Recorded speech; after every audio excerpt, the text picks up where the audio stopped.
আসসালামু আলাইকুম, welcome to লিসাস blog. আজকে আমি রান্নবো টাকি মাছের ভর্তা রেসিপি। তো মাত না পারি আমরা রান্নাটা শুরু করে দিই। প্রথমে আমি টাকি মাছগুলোরে ভালো করে ধুইয়া পরিষ্কার করে রাখছি। এর মাঝে তুরা আলুরেও কুচি করে রাখছি, আলু কুচিও দেবো। একটা কড়াইয়ের মাঝে দিব সয়াবিন তেল, পেঁয়াজ কুচি দিয়ে ভালো করে কষিয়ে নেব। তারপর দিয়ে দিচ্ছি স্বাদ মতো লবণ, হলুদ গুঁড়ো, মরিচ গুঁড়ো দিয়ে ভালো করে কষিয়ে নেব। ধনিয়া গুঁড়ো দিয়ে এবার দিয়ে দিচ্ছি টাকি মাছগুলো। টাকি মাছগুলোকে 5 মিনিট কষিয়ে নেব ভালো করে। 5 মিনিট পর দিয়ে দেব কুচি করা আলু।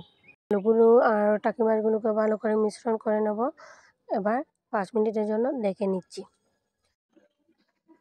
5 মিনিট পর আবার নাড়া দিমু যাতে কড়াইয়ের নিচে না বয়।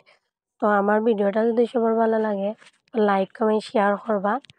ইনশাল্লাহ আমিও সবার পাশে থাকবো। দেখেন আমার রান্নাটা অলমোস্ট শেষ। ওখান দিব ধনিয়া পাতা কুচি। খুব সুন্দর একটা স্মেল বাড়ার, কিন্তু আমার পেটে খিদা লেগে গেছে ওখানে। অবশেষে আমার রান্না কমপ্লিট হয়ে গেছে। তো অত সময় আমার লগে থাকার লাগে সবরে ধন্যবাদ। সবাই ভালো থাকবা।